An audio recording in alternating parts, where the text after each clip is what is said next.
Hi, my name is Mamta Accapadi. For those of you who don't know me, for those of us we haven't had a chance to meet, I'm the new Vice President for Student Affairs here at Rollins College, and I've been here for, as of today, 100 days. Before I actually officially begin, I would like to thank President Salmeron and Vice President Siegelson for offering this space as the venue for this address. That was actually their idea. And I also want to thank the entire Student Government Association for allowing me to share these thoughts in the SGA forum and space. That just means a lot to me, and so I want to offer my gratitude to all of you. I can't believe it's been 100 days since I started my first day here at Rollins College. My own journey parallels a lot of what I want to share with you about my own understanding of Rollins. When I first learned about Rollins, I was attending a conference. Some of you may know this story, some of you may not. I had the chance to attend a session presented by Mickey Meyer, who shared how high-impact practices within the Office of Community Engagement transform the educational experiences of our students while contributing to the greater good of our world. I mean, or at least that's what I got out of that presentation. And so I was sitting in the front row of that presentation thinking to myself, what am I doing with my life? Because when I entered my own career, this was my own personal goal, to transform the educational experience of students while contributing to the greater good of our world. So from the first moment I learned of Rollins College, I was confronted, or inspired rather, by the question, how do I get from who I am to who I want to be? Right? So that's my own personal journey. And so all around me on this campus, I feel that there are messages. There are direct messages given to me directly from students, from faculty, from staff, alums, community members, board of trustees. And there are indirect messages that kind of emerge in and day out conversation. They emerge in themes as I kind of trend different conversations that I have. And before I move further, I also want to especially thank Casey Jeremiah. Did any of y'all interact with Casey Jeremiah to do focus groups?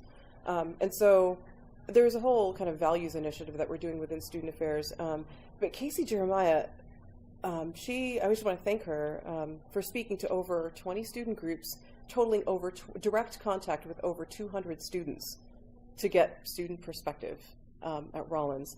And so from all of that, I was able to glean insight into our students' hopes for our community, as well as my own interactions with all of you. So within my 100 days here, this is also my question for our community. How do I serve our community to get us from who we are to who we want to be? How do I show up like Eco Rollins, who's promoted multiple ways for us to be more compassionate and sustainable, and has challenged us to reduce our carbon footprint, either through educational displays or the hydration stations? How do I show up like them? Or how do I show up like that wonderful women's lacrosse team member who I don't know, who was so loving and so kind? I've seen her twice. She shows up and answers questions of my daughter when we're having dinner in the dining hall. Over the past 100 days, I've met parents, family members, hundreds of students, community leaders, boards of trustees, and the one common theme that emerges is hope. And so I've organized this reflection around the theme of hope. And that's hope for a better world, hope for better opportunities, a hope for joy, a hope. And so specifically, what I want to talk about and reflect on today with all of you is that I saw hope manifest in 3 different ways. First, the hope for a more caring and inclusive community. Second, a hope for a thriving learning community. And third, a hope for a future that builds upon the experiences that students have here at Rollins. So I think it's important for us to be consistent with definitions. And so I'm going to rely on Dr. Shane Lopez's definition of hope. And his definition is hope is the belief that the future will be better than the present, combined with the belief that you have the power to make it so. So speaking to my first reflection, hope for a more caring community. The Rollins College mission begins by saying that Rollins College educates students for global citizenship and responsible leadership, empowering graduates to pursue meaningful lives and productive careers. I'm sure you've heard that in many spaces before. To me, to be global citizens and responsible leaders, we must have the learning experiences that educate and inspire us to be agents of positive social change. My hope is to invest energy into having a more strategic focus in how we apply socially just practices into our everyday lives, so that our campus community is one where all members of our community feel safe, welcome, and empowered to have my second hope, which is the thriving educational experience. More specifically, I think we need to come together to shift our campus climate and ethos to one that is more inclusive, more aware, and more compassionate. As I see reports of incidents that occur on campus, and I'm sure you all see them too, I'm struck by the pressures that students experience from specific identities, whether it be from a space of gender, class, affinity towards a student group, or organizational affiliation. I feel that we experience a sense of pressure to show up in a certain way or not show up in a certain way. And I want to work with all of you to strengthen our community's care of one another around diversity issues. And I use the term diversity broadly. So I reflect on people who inspire me around this. Erin Brioso is an inspiration to me. So as an RA, she took it upon herself to build awareness of how we can intervene when we see potential instances of relationship violence and sexual harassment and assault. I want to lead by her example.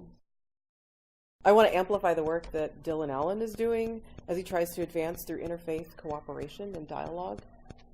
I'm deeply inspired by the collective and individual efforts of our fraternity and sorority system through Interfraternity Council and Panhellenic, who strive to raise awareness of social issues both broadly and through direct service and also through philanthropic initiatives.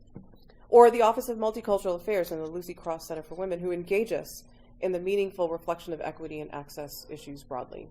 So I want to lead by your example, plain and simple, and I want to amplify that work more. I would also, in addition to that, I would like to pay special focus to student well-being and shift our conversation of student life to joy advancement rather than problem minimization. So I don't want to be in the business of let's stop problems from happening. I want to be in the business of how do we build joy on campus. It's two different conversations. Taking a critical look at the elements of student well-being are deeply important to me, whether that's programming space, whether that's community space, whether it's community issues, whether that's campus traditions. I think we have a lot of work to do in that area. We have many great examples, and we also have work to do. I want to be in it with you, and I want to elevate the level of humanity by which we live, serve, and show up here at Rollins. I'll be developing a team of student leaders, the VPSA, Vice President for Student Affairs, Social Justice Fellows to help lead that initiative, so you'll see information about that. I'll get your guidance on how to best publicize and disseminate that information. And this team will go through a social justice immersion in January and meet with me monthly to identify our plan and how we move forward together. So if that's something you're interested, let me know. Additionally, I plan to have 2 advisory groups of student leaders with whom I share thoughts, gather feedback, and determine strategic direction as we strengthen the quality of student life. I believe in partnerships and collaboration. I don't work in isolation, and students always have to be at the forefront of involvement in that work. So piece number 2, a hope for a thriving learning community. I had the great opportunity to spend time with many student leaders at a campus climate retreat. I want to thank Sarah Kristovich was there also supporting and leading with us. And at this retreat that was envisioned and hosted by SGA, lots of outstanding ideas emerged. I thought we'd be done early, and we stayed late at that time. That was amazing. I was especially moved by our collective hope for a more engaged academic community. So in that retreat, I heard students share wanting to have more informal interactions and meaningful experiences with faculty members. That's one of the reasons I so deeply love and appreciate our Rollins community, because our students are truly visionary. This request actually directly aligns with what we should be doing as a liberal arts institution. Maybe you knew that, maybe you didn't. And my hope is to work in deep partnership with our faculty around supporting more opportunities for internships, for dialogue with faculty, for diversity and global learning, and undergraduate research. So we need more moments, like the moment when Courtney Banker's paper, who she co-authored with Ted Gornelos, called TED Talks and the Need for a Changing Education System, won top professional paper, by the way, competing with other faculty, at the Florida Communication Conference. That's amazing.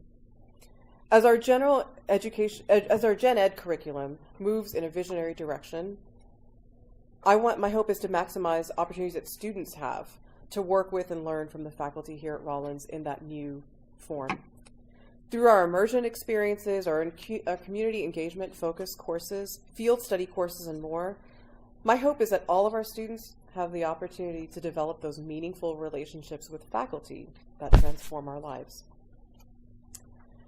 And finally, my third hope is a hope for a future that builds upon the experiences that students have here at Rollins. So our campus is rich with opportunities and services that prepare you to lead and serve in the world once you graduate. My hope is that you're able to see and make that connection. Currently, an integrated career and life planning initiative is underway. I don't know if you all have heard about it or you've been involved in any way. But this initiative looks at all of the experiences and opportunities as well as the gaps that exist along that pipeline of making meaning of your learning experience here at Rollins. My hope is that, and this was a recurring theme that also showed up in Casey Jeremiah's research with over 200 students, my hope is that you have a support system that includes your academic faculty, your co-curricular experiences, your peers, any advisors that you have on campus, and with that synergy, contribute to you having the skills and experiences you need to lead into the future that is unknown. All in all, my hope is for all of you to have an amazing and unforgettable experience that lights within you a sense of purpose for now and always. I think it's appropriate to quote from a former Rollins president, Hamilton Holt, that nothing worthwhile comes easy. Half effort does not produce half results. It produces no results. Work, continuous work, and hard work is the only way to accomplish results that last. I know the things that I talk about require a lot of work and that they can't be done alone or in isolation, as I mentioned earlier. My promise to you is that I'm in it with you. So when I drop my daughter off to school every day, some of you know this, you've maybe heard this, me tell the story, we have a ritual. Right, Saya? I tell her, you are my heart and soul, and... Let's see what she says it. Saya, you're my heart and soul, and? And what? Yeah. Well, so we have this ritual, and we say to each other, you're my heart and soul, and I love you very much. Every morning, that's what we do. And as a mom, I know what it feels like, and I live, and I lead, and serve with the feeling in my heart that someone out there has that same kind of hope for all of you, right? And I'm committed to being a steward of that hope. And I want that hope to transform into something bigger and grander for all of us.